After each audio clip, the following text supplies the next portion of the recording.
മുഴക്കുന്ന് മൃദംഗ ശൈലേശ്വരി ക്ഷേത്രത്തിൽ സിനിമാ താരങ്ങളായ മണിയൻപിള്ള രാജുവും അഞ്ജലി നായരും ദർശനത്തിനെത്തി. ചൊവ്വാഴ്ച രാവിലെ 7 മണിയോടെയാണ് മണിയൻപിള്ള രാജു ക്ഷേത്രത്തിലെത്തിയത്. 1.5 മണിക്കൂറോളം അദ്ദേഹം ക്ഷേത്രത്തിൽ ചെലവഴിച്ചു.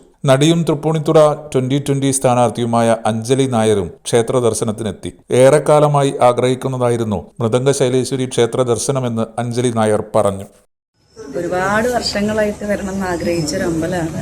പക്ഷെ ഇപ്പോഴായിരിക്കും ഒരുപക്ഷെ സമയം ഉണ്ടായിട്ടുണ്ടാവുക. കുറച്ച് കണ്ണൂര് സുഹൃത്തിൻ്റെ വീട്ടിൽ വന്നത് കുറച്ച് അമ്പലങ്ങളും കൂടെ കയറാമെന്ന് കരുതിയിട്ടാണ്. പക്ഷെ അപ്പോഴും ഇവിടം വരാൻ സാധിക്കുമെന്ന് വിചാരിച്ചില്ല. എന്തായാലും ഭഗവതി ഇവിടെ എത്തിച്ചു. ഒരുപാട് സന്തോഷമുണ്ട്. തൃപ്പൂണിത്തുറ സ്ഥാനാർത്ഥിയായിട്ട് നിൽക്കവേ ആ വിജയത്തിന് ശേഷം എന്തായാലും ഇവിടെ അമ്മയെ കാണാൻ ഒരിക്കൽ കൂടെ വരും. ഒരിക്കൽ കൂടെ അല്ല, എന്തായാലും നിരന്തരമായിട്ട് വരും. പക്ഷെ വിജയിച്ചതിന് ശേഷം ഒന്നും കൂടെ വരും. എല്ലാ പ്രാർത്ഥനകളും ഉണ്ടാവും. ഒരുപാട് സന്തോഷം വന്നതിൽ.